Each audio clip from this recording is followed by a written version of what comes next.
Ladies and gentlemen, boys and girls, what's going on? Welcome to another Ultra Sud podcast, and I've arguably got the biggest guest. It's not Terence Carter. He's got to claim he's the biggest, but I'm joined by the GM here of Ultra. I'm joined by Matt. Matt, how's it going? Good, thank you, Kosta. It's good to finally be here. It's good to be here. I feel like I've earned it. I've waited long enough. There's been a lot of people that have gone before me, but it's been worth the wait. So it's good to be here. I was going to say leave the best to last, but please don't get rid of it. I did threaten you a couple of times to turn this into an Ultra Nord podcast, but we'll keep it. But it is good to be here, so feels like a big privilege. There's plenty of stuff to talk about. Man United fan as well. I reckon we've got kit of the podcast so far. That one. That's a big call. On the back. It is. I actually forgot I had this kit, and I actually found it this morning when I went in the office. So it is Beck's 24 on the back. So goes right back. It's a good kit. Now we've had discussions off camera and during the week and during the weeks here at Ultra Football, and we've spoken about a couple of controversial topics. And I know you've got some controversial opinions, but you're gonna have to stay tuned to hear what some of those are. But before we get into it, I think it's cool to maybe hear a little bit more about I guess the people as well, because we see us on the floor, but we don't see so much what happens upstairs. So For you, when did you really get into this role, and how exciting do you think the future is? Not just also the future, but also now for Ultra Football. Yeah, so I started with Ultra when it started, opened its first store up in Sydney, so 4.5 years ago. It was pretty raw when it first started, and it was actually pretty tough to build the business, I guess, over time, but it's been a great journey. We've had a lot of good people come through the business. It's probably unique to most businesses in that it's more of a brand, and most of it is built on passion, which is unique. So it's like, in a way, it's like a football team, and that's helped us, I think, over the time where we've had to build it and go through some tough challenges. So it's been a great journey. It's a very exciting business. I think it's probably a business that's pushing the norm, I guess, of retail. So that's probably the fun part, is we come into work every day and there's no real limit to what we want to do. Yep. The future is astronomical. There's a lot in the pipeline around where we want to go. I think the overall thing that we want to do, and I feel like we are doing a good job of, is we just want to take the game forward here. Yeah. It feels like the game is on the up. Obviously globally it's healthy, but here with the A-League, we are very passionate about growing the game and make it more exciting and playing a big role in doing that. So, it's love working for the business. Fell in love with football through Ultra, and just great. There's so many good people that you get to meet through the business. So definitely, that's a little bit about me. Definitely good. Well, like you said, the A-League, I think it's the biggest thing here. And obviously, I'm a big Victory fan, and seeing all the Victory stuff at the back. And we had the Melbourne Derby, which we're going to touch on later. There was 20-odd thousand there, 19,000 there. Fans were back. Everyone was up and about. The game, I guess, second half kind of fell a bit flat. But at the end of the day, I think if the atmosphere is good, the game always in people's minds is going to be just a little bit better than what maybe it actually was. Spot on. To see fans back in the stadium, phenomenal. Active support was there, both sides. I think that's what is the atmosphere that you can't get from other codes. So it's good to see.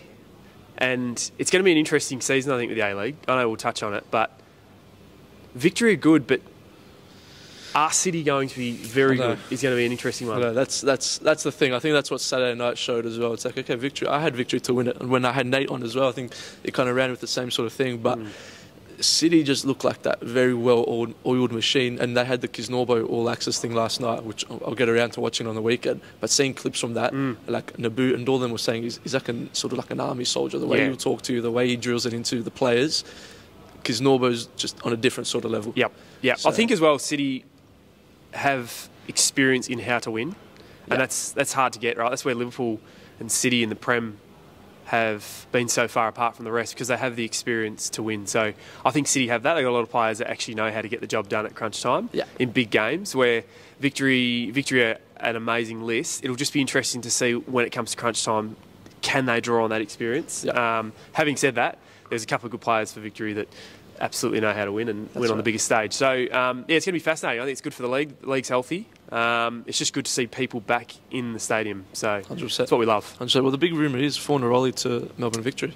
Yeah, that'll be big. It'll be interesting to see how it plays out. But I think they could. That'll be a good acquisition for them if they do pull it off. I'm a big D'Agostino fanboy. He's the boys in the back know my love for D'Agostino, so I don't want another striker to come in because I love my man Daggers, but I think you never say no to a Bruno Fornaroli. Yeah. I think Daggers has been great to watch him over the last 2 years kind of come to life. We did an Ultra Mag with him couple of weeks ago. He's a very humble, quiet character. But on the pitch, his evolution's been quite remarkable. He was probably that underdog to start off with, whereas now he's obviously leading the line. So I think he's still got plenty left in him. I'd love to see him in a Socceroos outfit I agree. when the time comes. So this World Cup's probably a little bit soon, unluckily, but I'd love to see it. Yeah, definitely. I'm a big Daggers fan of the Socceroos stuff. Matthew Leckie is another one before we move on to Ultra Good, Ultra Bad, one of the people's favourite game here on the Ultra Sud podcast. Matthew Leckie is one who, we're hearing the names of Azani, Garan Kwol, all these players that should be playing in that position where Leckie should play. Yep. But I think we've done him a little bit of an injustice because I think Leckie still might be one of the best Australian players right now. Yeah. Well, was it if I remember, 2014 World Cup, when he was young, came in? Not pretty sure it's 2014. Yeah. That's when he kind of hit the scene. So once again, he knows how to play in a World Cup. Hopefully he's in the squad. It's, even for City, is just another player that's got really good international experience, knows how to do it on the big stage, knows how to do it against big players. So, probably not everything went his way when he was young, but very, very good player. People's favourite here on the Ultra Sud podcast, Ultra Good, Ultra Bad. Yep. We're going to give you a couple topics. I've watched it many times. Big fan. Yeah, awesome. I am. Good to know. The Champions League has just happened. We had the Europa League this morning. Cristiano Ronaldo scored a goal. And as a United fan, we'll get your opinions on that after. Yep. But PSG, the team they have, we know the front three quality they have. PSG must win the Champions League this season. Ultra Good, Ultra Bad. Ultra Good. It's an interesting one. I think they're probably similar to City when it comes to Champions League, that they are going to win the league. But when it comes to Champions League, they fall over semi-finals probably last 3 or 4 times, or even quarters. I think the last one was quarters, semis. Yeah, they've obviously spent big. The wage bill is phenomenal. I think so, because I think there's also it'll be interesting to see whether that squad stays together after this year. Will Messi stay? Will Ramos keep going? There are quite a few players there. Will Neymar stay? Or Mbappe stay? Right. So the list goes on. So I think this year is the year that they can do it. But having said that, Champions League it comes down to one game, right? Exactly. One slip, one goal, and you're out. So it's not always that the best squad will always win. It can always come down to crunch time. Did you say one slip, one goal on purpose there for the Liverpool fans? We'll come to them. So yes, Ultra Good. Ultra Good. I like it. I think you touched on a good point there. The team that they have, you never know how long they're going to have that team. Yes, they can bring in new players with a click of a finger, but how often and how much and for how long can they keep some of the players they already have? So I guess every single season for them is another opportunity where I feel like they have to win the Champions League. Similar to a Man City, with one of the best teams over the last 5 years. But that Champions League, I think everyone knows that that's what's missing. So I'll throw a question to you. If you are a Haaland, even a Mo Salah, anyone of that vein, would you go to PSG given how strong the Prem is? Because 5-6 years ago, even 10 years ago, you would go to La Liga because of that was just where the powerhouse was. The Prem wasn't as strong. Now, if you're one of those players, even in Italy, and you're looking at your next steps, do you go to PSG or do you try and stay or go to the Prem? I like to think most players would like to challenge themselves in a competitive competition week in, week out, and go to the Premier League. Yep. However, if you're getting a nice 6, even for some 7-digit figure, and you've got to go play for PSG, where you know you're going to win the league, you know you've got to add that accolade to your CV, and then the Champions League, you should finish top 4, then I can understand how that would be quite enticing. But I think for the likes of Erling Haaland, for legacy as well, if he stays at a Man City for 3, 4, 5 years and puts up the goals that he's doing right now, I think he's got to be looked at a much higher regard than someone like, even this might be controversial, someone like a Neymar. No, I agree.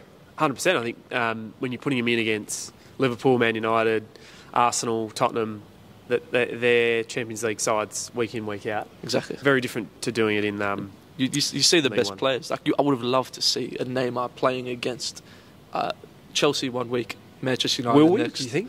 Nah. I think if there's players that aren't made for the Premier League, I think Neymar's one of them. It's going to be interesting to follow him. So there you go. We can go on about it first. There's plenty of players there. But Celtic, obviously, big Ange Postecoglou fans. A lot of hype coming into them in the Champions League, obviously here in Australia, especially because Ange Postecoglou's coaching the Champions League. They finished bottom of the group. Did Celtic underachieve in the Champions League group?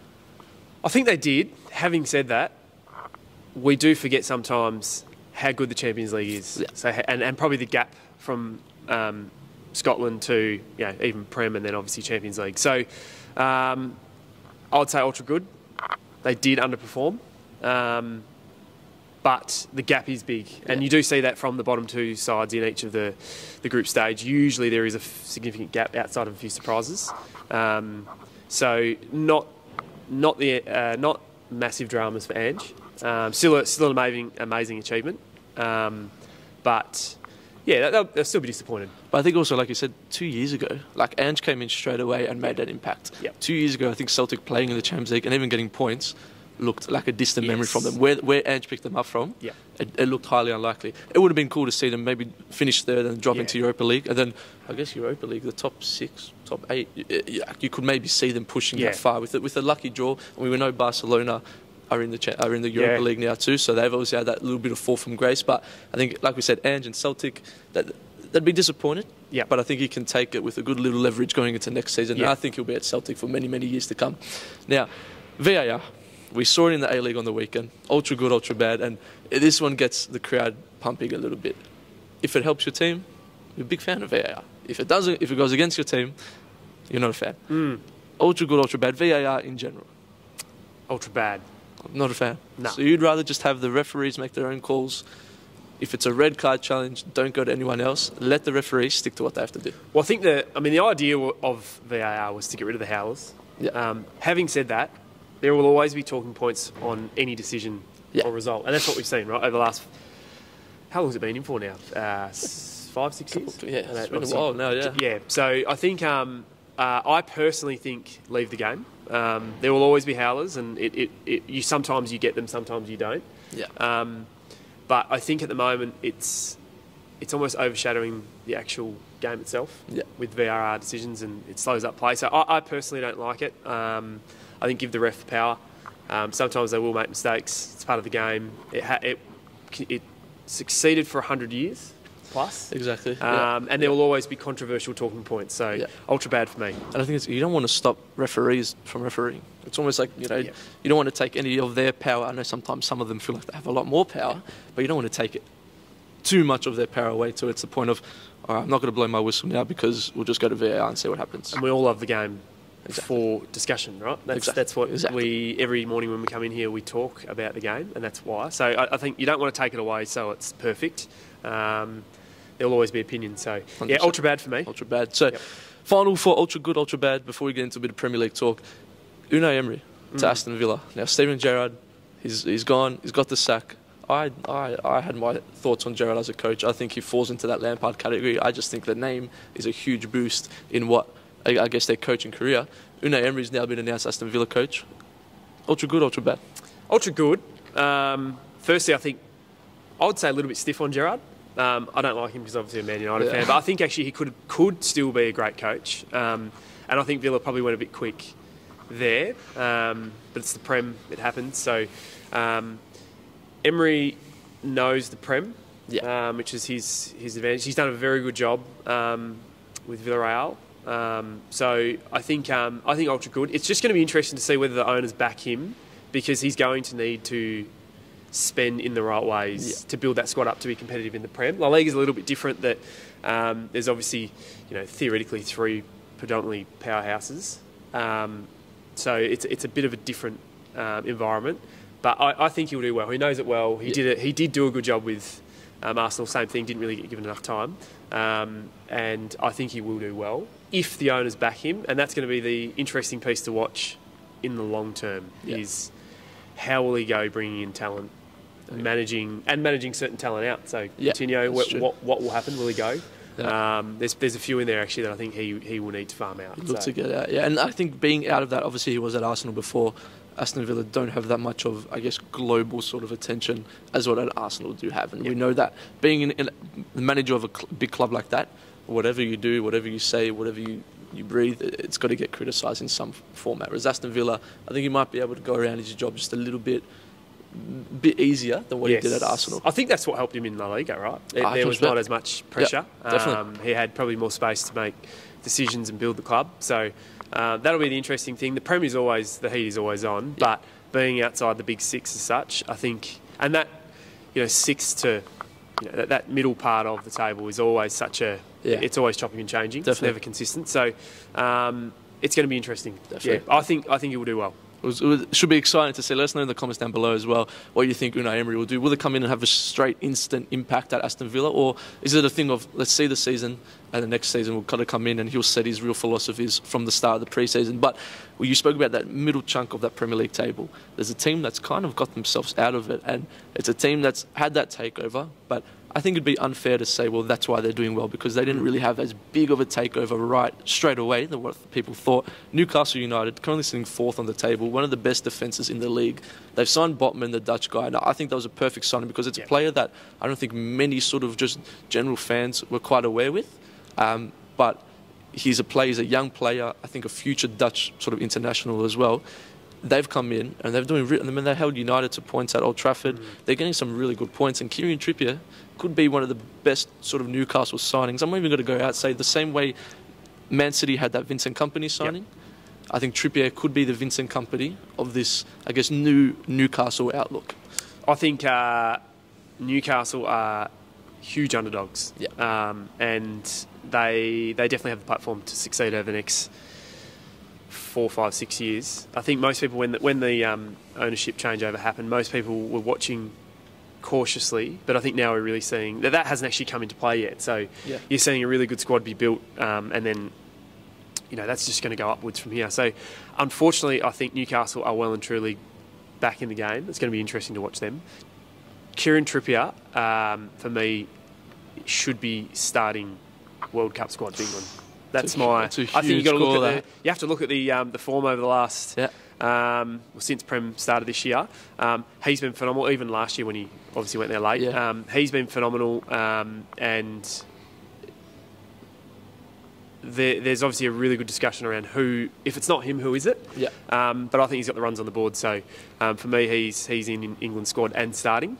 And it's a big call, that, because that right back position we know, and I think people ignore Trippier. Maybe because it's not as I guess to the younger generation is not as fancy as Trent. You won't see him wearing his stuff on Instagram and all that sort of thing. But I think Trippier offers you a lot more as an overall player than someone like, I think if Reece James was fit, I think he starts. I think we've got to give him that credit. But I think Trippier offers you a little bit more than what Trent does, I guess, going forward and going back. I'll quickly touch on the Trent thing. I'm not sure if you saw Troy Deeney on Ben Foster's podcast, and they were speaking about the Liverpool situation and Trent Alexander-Arnold, how he's getting a little bit more exposed. And Troy Deeney said, he goes, when we were playing against him, we told him, he goes, just attack Trent in a 1v1. But he goes, the thing now why Trent maybe isn't as good is because Liverpool, when the team collectively were playing a lot better, they had the ball. And Trent's biggest strength is with the ball. So now where Liverpool aren't dominating games as much and they don't have as much possession, we're seeing the likes of Trent and Virgil van Dijk having to defend a little bit more than what they did the last 2 seasons, which now I guess is making people go, well, actually maybe they aren't as good as what we thought they were. Virgil van Dijk was in those calls of the best centre-backs in history of the Premier League, Matt. I think it's an interesting one with World Cup and then obviously best centre-backs of all time. I think let's touch on centre-backs of all time and so forth. So I think that the one thing that always is the greatest challenge for players, obviously, is consistency of doing it over 6 to 10 years, right? I think they're probably some of the fans and pundits went a little bit quick. I still think Virgil's going to be one of the best. I actually think he's phenomenal. Can he do it for another 3 or 4 years? That'll be interesting to watch. But I think he deserves to be up there. Trent is an interesting one because I think same thing. You've got to be able to do this for 5 to 10 years to go into that conversation. And I think when he was in his 2nd or 3rd year, from an attacking point of view, he's phenomenal. He has amazing talent. But I personally think people went too early, including him in those conversations. He's going to be a great player. Will he be one of the best of all time? Consistency will be his greatest challenge as the game changes, as the squad changes, and you're seeing that this year. So I think they've probably gone a little bit early to call that. From an England point of view, it's going to be interesting because I think all 3 will be in the squad. For Southgate, I think outside of group stage, you probably can use Trent more productively there where you're not going to be on the back foot. But when you start coming up against a Germany, a Brazil, a Spain, where you're naturally probably going to share the ball. Possession will be 50-50 or less. That's where I think you can't go with Trent because they will target him. And that's where I think Kieran Trippier comes in and 100%. plays that role. Having said that, in the group stages, if you're playing against a side where you know you're going to have possession, I would play Trent because you've got to get on the front foot and you have to score. So that's how I see it playing out. It will be interesting, right? There's 3 there that could all start. Reece James is another one if he gets fit. It's going to be phenomenal to watch how they actually line up at that. It will. I mean, we could see Trent maybe being the first sort of impact sub as a fullback sort of thing. You know, you see as strikers come on and wingers come on as an impact sub, but like you said, I'm giggling because imagine telling Liverpool supporters that Trent's going to be an impact sub. They wouldn't like that one, but we know Liverpool fans don't like anything when you tell them something about their team. But I mean, the England back four, it's always a big topic, and the defence, whether Southgate will play a 5 in the back, whether he'll play, which obviously transitions to a 3 in the back, whether he'll play 4 in the back. I actually asked Javen last week what his back four would be. I want to ask you the same question as well. Your back four. So you mentioned maybe Trippier, you probably give that edge to. Yep. The centre-back situation's a little bit interesting, and there's also left-back too. Yeah. Do you know what? I think this may be what undoes England. Yeah. I mean, their front is phenomenal, and they've got plenty of options going forward. They will score. They've got a lot of talent down there. In the backs, I think it can be the piece that undoes them, because I was trying to think about this before. In centre-back, okay, John Stones, if he's fit, lines up. Yeah. I think he deserves that. Yeah. Who goes with him is the interesting one. I don't think Harry Maguire is anywhere near it. Yeah, he's not playing as well. Yeah, you have to play, right? Yeah. So I don't think he does usually play better for England, but he hasn't got enough runs on the board at the moment, and I don't think he will going into the World Cup with the last few Prem games. Dyer, same thing. Like, are you confident? If you have Harry Maguire or Dyer there, are you confident that if you start playing up against Brazil, are you confident that they're going to hold up? No way. No chance. There's a centre-back that I think deserves a shout, but him having not, I think Southgate maybe not putting that much trust in him leading up to the World Cup, is someone like Tomori. Yep. And Tomori's been, you talk about playing players on form, Tomori's a player that I think's been on great form for AC Milan. But I think the fact that he really hasn't had a look in in sort of the friendly games before that, the Nations League games, I'd be surprised if Southgate goes straight into the World Cup and puts a Tomori in the back four. I think he deserves to, but trying to think how Southgate maybe would, I can't imagine him doing that. Well, Southgate's very traditional with playing players that he trusts and have been part of the system. That's why Luke Shaw was still in the squad, but I mean, he was nowhere near it with Man United. It's a good shout. I just don't know if Southgate would go there. So it's going to be phenomenal to watch it. I actually don't know how they will line up there. I think it will undo them in the World Cup, personally. I think that's the part that's going to be tough. Even the left-back side. Who would you go with? Well, I'd still go Shaw. I guess for like what you said, for England, he does all right. Yep. I mean, he's there's obviously Chilwell as well, but I think Shaw's a little bit more still a more complete player than Chilwell. Yep. But again, is Shaw that good? You speak about the Brazil comparison. And you have seen with Man United, when sides target Luke Shaw, you come undone. Yeah. So, do I feel confident having a Neymar or Vinicius Junior going up 1v1 against Luke Shaw? Probably not. And I think, like you said, I think England should do well, but I'm not one that often buys into the England, I guess, football coming home sort of thing, because I think that defence and even goalkeeper, there's Ramsdale, there's Pickford, but they've all got a couple problems in them. And I think they say attack wins games and defence wins championships. And I think this England team could be a pretty good example of, we've got to win games, but when it comes to that crunch time, can our defence hold up? And I guess the back five and even the back six, if you want to include one of those holding midfielders as well. So the World Cup should be an interesting shout. Can we get an early prediction for the World Cup? Do you know what? I think you never write off the Germans. I think they're always a solid outfit. I know 2018 was soft for them. For me, it's Germany or Brazil. I think Brazil have just got a ridiculous pool of talent, and fresh talent too. So for me, it's Germany or Brazil. Both very different outfits, completely different styles of play. But for me, I actually think the Germans will be back there, based on just that. They're just a machine when it comes 100%. to football. They're always a team where, even when they're not playing, I mean, other than, of course, a couple of those games here and there, when they're not playing well, they'll the German team. And they still have players that know how to do it. So that came from, obviously, 2014. So they still have plenty Plenty of experience. Here we go. We've got the peanuts here at Ultra Football. Billy from the F2 behind us. So I think that the Germans are going to be the outfit, but Brazil will be very interesting to watch because they have just a ridiculous amount of talent. An entire podcast to who do you pick for the Brazil squad? So that's good, and that's why we love the World Cup, because you get to see that. And I think that Brazil's got a lot of new, like you said, a bit of fresh talent, a lot of players who haven't really showed themselves that much on the World Cup stage just yet, like a Bruno Guimaraes from Newcastle. He's one of my favourite players to watch in the Premier League. And I think he's one that in the World Cup might get similar to James Rodriguez in that Colombia tournament that he had in the World Cup, where that was the one that really showed him. I think Bruno, different players, but I think Bruno could be that sort of player for Brazil, where if they do go far, it's okay, let's look at someone like Bruno in the midfield. He was instrumental to why they did well. It'll be interesting to see which players do burst onto the scene.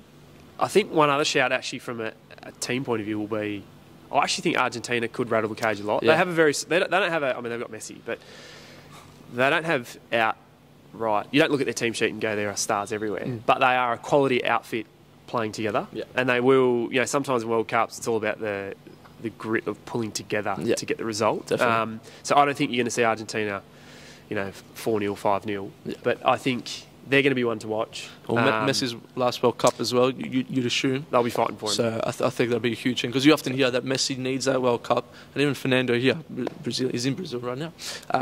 You often hear that thing about Neymar, he needs a World Cup to be adored. I think that same thing from what you see online and I guess documentaries you watch, Messi in that Maradona comparison needs a World Cup. He does. Which is pretty stiff to say. I still think he'll be he'll be in the top 3 greatest of all time. But I think they'll pull together for him and fight. Whether they can do it will be interesting. But the World Cup next to his name will be phenomenal. I mean, it's the same for Ronaldo. I don't think Portugal will do it, but it would be the same for Ronaldo. So I think Portugal will be the disappointment of the World Cup. I think they'll go out early, unfortunately. Interesting. You mentioned Ronaldo in the World Cup.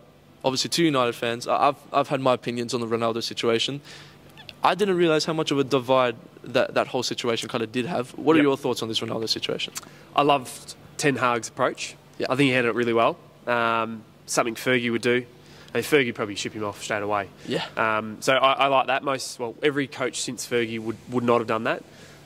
So I liked that. I think Ronaldo will stay the rest of this year, and I think he'll stay next year, which most people probably aren't thinking.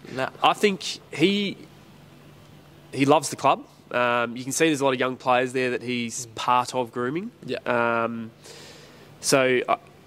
My personal belief is he will be there this year and next year. Because I throw too, where does he go? I don't think he goes to PSG. And I think that's the huge thing, which I mentioned last week. Who takes him? Because it could have been a thing of the pre-season. I know he had some other issues during the pre-season, because he didn't have a pre-season. And when he said that, he wanted to leave, who does take him? And Napoli's name keeps on coming up, and it came up again. And whether he wants to go back to the Serie A and whether he wants to go to Napoli, because I think his ego is too big to go to MLS. And I think the MLS is doing a better job than the A-League, in all honesty, in making it a little bit more of a destination sort of thing rather than, I guess, a retirement village, which we know some people say. But I think Ronaldo, the person and the player that he is, I think he know that. And especially if Messi stays at PSG or stays at a top flight club for another couple of years, he's going to try and still play Champions League football somewhere. But I think people are seeing now what he does to it, not what he does to a team, because you're never going to say no to Cristiano Ronaldo. But at the same time, I'd much rather have, I guess, bring up a younger striker or a younger winger and get game time into him rather than someone like Cristiano Ronaldo. I think if Ronaldo was happy to come off the bench as an impact sort of player, like imagine 80th minute you're drawing to Manchester United at Old Trafford, the fans are going crazy, you look over to the bench, you're playing centre back, you've gone, okay, Rashford's coming off, sweet. Cristiano Ronaldo's about to come on. I mean, he doesn't have the personality for that, right? And that's the thing, I still think, look, I think with how many games the squad's playing, there's a World Cup in the middle of the season, all that sort of stuff, you're going to need depth this year. I think Ronaldo stays to the end of the year. I actually think he stays another year. I think they make it work. If he's scoring goals, it all comes together. If they're winning, it all comes together. It's amazing how it changes so quickly. Even this morning, I know he was absolutely peppering the goals, and then he did score. That in itself will be a massive relief for him because he walks away with the goal. Exactly. It changes the dynamic straight away. Because he turns around and says, well, my job is to score goals. You can do what you want to me. You want to let me train with the under-23s. I came in and I did my job. Yeah. I scored a goal. And like I said, I just can't see where he goes next. Probably Napoli would be the most logical. I don't see him playing in Germany. I don't see him going to another Prem side, especially if Newcastle have the cash. I can't see him doing that. No. So, yeah, it'll be interesting to watch, but I think he stays. That's my personal opinion. I think he plays a big role for the young players. Interesting. So after that, I guess that final year that you said he's going to stay, do you see retirement or you see him going elsewhere? MLS. MLS, yeah. I think you'll see both him and Messi at the MLS. I think for the Ronaldo brand and I guess business, because I think those two pretty much, they're just as much as businesses as what they are footballers as well. Yeah. I think taking them to America, and I think Messi will definitely go, because obviously big South American presence at a lot of those clubs as well. Yep. And that's something that I love, that what the MLS has done is they've got like an LAFC where they are located. It's a massive Mexican demographic, which is why they went and signed Carlos Vela. Yep. Mexican international, and they've got a lot of space. Higuain was at Inter Miami. Yeah. Miami, we know, got a big Argentinian demographic as well. I think Messi and David Beckham obviously having I pool. think that's the most logical destination for Messi. I still think I'd still love to see Messi back at Barcelona, and if he did that, he'll finish there. Whether that can happen with their financial position would be interesting, but the Ronaldo one will be interesting. But I think I personally think he stays, and a lot of it will be determined based on how well United are going. Yeah. If United are not going well, if they're on the edge of top four, that's where I don't think that's where it might fall apart. Yeah. But if United they won't win the Prem this year, but if they're pushing second, I think then he stays. Yeah, interesting. I like it. I think just a final thing to wrap that up, like you mentioned, if Ronaldo can, when he does get the opportunity, can score us goals, and even if it means it doesn't, I love Ronaldo too, but if it means it doesn't play Man United's putting results on the board, at the end of the day, as a fan, and I'm sure you're the same, if they can win us a trophy, I don't care who plays, I don't care who doesn't play, I also don't care who's not happy. It's if the whole team overall can get past whatever situation happens behind the closed doors, but give a team like Man United, who hasn't had a lot of success in the last almost 5-6 years of what we're used to, then I think that's the most important thing. And I think we're so obsessed with starting 11. Look at Man City and their depth of, try and pick Man City starting 11. It always changes. And look at United in the heyday of the Fergie era. The starting 11 was always changing. Exactly. It was never consistent. So I think we need that. And he's a big part of that. So, I don't think... I mean, as fans, we always get obsessed with who's starting every game. But, I mean, they play more than what they did during the Fergie era now. So... you need depth, and like you said, whether it's Europa League, Champions League, FA Cup or Prem, you've got to rotate the squad. So I don't think it's always him coming on in the 80th minute. Sometimes it's going to be the rotation of who's playing when. Exactly. So it'll be fascinating to watch. Definitely. So I guess let us know in the comments down below as well what you think, Man United fans, what you think about the Ronaldo situation. What would you do? And if you don't support Man United, would you take him out of your club? I think Chelsea could be a little bit of a dark horse in January, and there's a big rumour saying that's why Tuchel, with the new American owners coming in, part of the reason why Tuchel got the sack, because Americans love to build.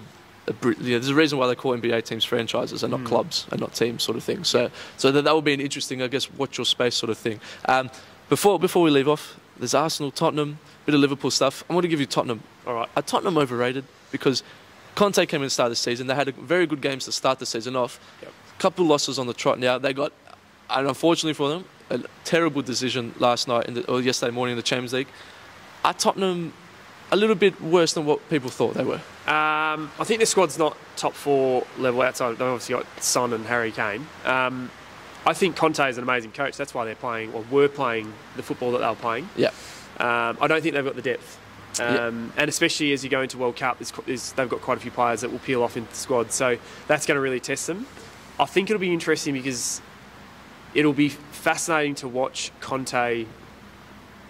Okay, there's this year, but then going into next year, transfer windows, how he interacts with the owners.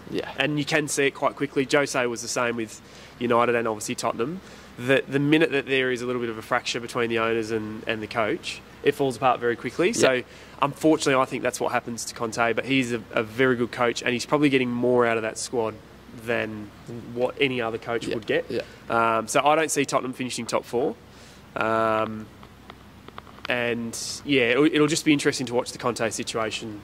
If the transfer window doesn't go his way. Yeah, and he's a manager that's, I guess, renowned for, like, similar to Jose, he had that 3-year sort of cap at clubs that he went to. Yeah. Conte's in a very similar position. So, and he obviously joined them last season. Whether he does the season this year, I'd be surprised if in 2 years' time Conte's still. Conte's not building a franchise, right? He's there for immediate results. Yeah. That's why they got him. Yeah. And, I think it'll be interesting to watch him, but I can't see him with Levy being... It'd be interesting to watch, but I just think once the fracture starts, it'll be It always just feels ugly when he leaves. Like, it never feels like there's a seamless transition when Conte, and even Mourinho, I guess you could say the same. When those two leave a club, it always feels like something's happened for them to leave. Turmoil. Yeah.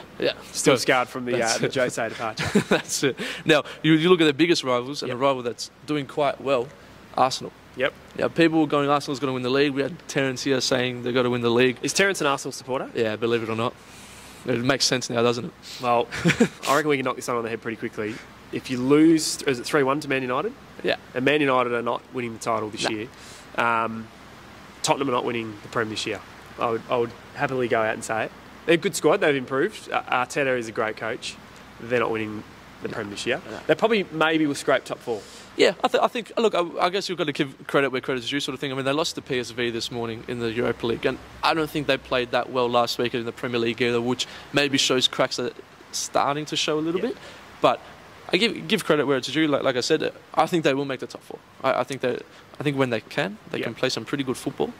Can they do that for the whole season though? It's a bit of an issue. They remind me of England with their back 4. A good squad will target their back 4. And there's a Ben White also. We didn't mention his name for England back 4. I personally wouldn't. No. But I guess he's putting up good performances. He's done well. I mean, it was he in the squad last for the friendlies? I don't think he's been in the squad. Yeah, he was, but not, I guess, consistent not sort of starter. But yeah, I think Arsenal scrape into the top 4, but shout out to Terence. I don't think they're winning the Prem, unfortunately, Terence. Interesting. Top 4. We'll print him an Arsenal jersey with number 4 on it. I like that. Yeah. Arsenal, I don't like you either, but I feel like I say it about every club now. A club that I don't like either, Liverpool. Yep. They lost. I'm not going to go a podcast without saying that Liverpool lost 1-0 to Nottingham Forest. Yep. And we don't have to talk about it for that long. We just have to say it so that any Liverpool fans sitting or watching like and subscribe, but also pay attention because your team isn't as good as what you think you are. Liverpool. 1-0 lost to Nottingham Forest, and it's not even just like, it's an unlucky penalty, the deflection. Yep. Nottingham Forest were the better team. Yeah. I think we've seen this quite a bit over their year this year. They're very inconsistent. Do they make top 4? Look, at the moment, no, they don't. They've still got a lot. There's a lot of quality players in there. Yeah. But same thing when you go to World Cup. It's so different to previous years where it sits in the middle of the season and their players will be stretched, right? So majority of their players will play probably deeper into the World Cup outside of probably Mo. So that's going to... They're probably feeling the pinch right now because they don't have depth. Yeah.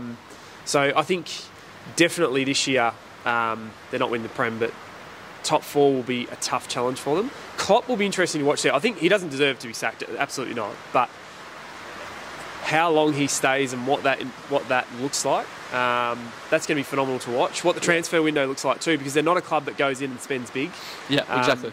So they can't.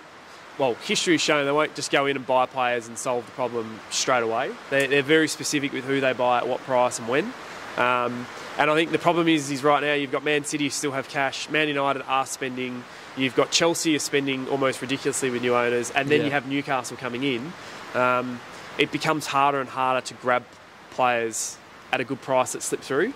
If they don't make top 4 and no Champions League, that will change the dynamic considerably for the transfer window. Yeah, definitely. But Jurgen is a great coach. I think, unfortunately, he is. So he will get the most out of that squad, and he's probably a little bit more reserved than, say, a Conte, where he won't blow up and storm out. Well, look, I think it's almost... I was reading a couple of stuff the other day, and I feel like some people might think we're seeing the shades of that in a little bit of a KLOPP now, because he does keep on complaining about the injuries, which they had injuries a couple of years ago as well, and it was the same sort of thing. Like you mentioned, depth is obviously an unbelievable thing, but KLOPP, I feel like just more than what he usually does. Yeah. He's just consistently making these little excuses, I guess you want to call it. Sorry, but he's making these excuses, and it's stuff like, well, other teams have the same sort of problem. But is it still is it maybe Klopp realizing that? Like, I don't think he should be sacked, because if he gets sacked, well, then I love Ten Hag. Yeah, we'll bin him off tomorrow and bring Klopp in. Yeah. I think the interesting thing for Liverpool is the age of the squad, right? Thiago is 32, 33. Yeah. Mo's becoming older. Van Dijk's becoming older. They've still got good football left in them, but they are aging another 2 or 3 years. And when they were booming in 2018, they were all in their prime. Yeah. So, the squad is starting to age. Andy Robertson's would be close to 30, if I'm right. Yeah, no, definitely. So there is, that's starting to creep in. That changes the dynamic a lot. And I think it'll be phenomenal to watch how this all plays out. They do have still some great talent coming through, but definitely I can't see any trophies this year. And Liverpool supporters very quick to say how well they're going, and they go quiet when they that's right. They go missing. So there's a few here that have gone missing, I think. So everyone's a we Liverpool can enjoy it because supporter. we've had 5 years of absolute turmoil. So definitely. So I think it's got to wrap us up, Matt. Thank you. It's been a fantastic podcast. Some good topics covered as well. Let us know in the comments down below some of your thoughts on those. Also, it's been cool to get someone, I guess, other than myself on the podcast as well. Give it a bit of insight too. So thank you for the time. Ladies and gentlemen, thank you for watching. Every Friday, the Ultra Sud podcast is going to come out. Like, subscribe, do all that business. Follow Ultra Football on all their socials. And come into the store, whether you're here in Melbourne, in Abbotsford, or in Sydney too. All the World Cup kits on display. Some behind me. That Belgium kit looks unbelievable. That's behind me. So thanks for watching. We'll see you guys next week. Thank you.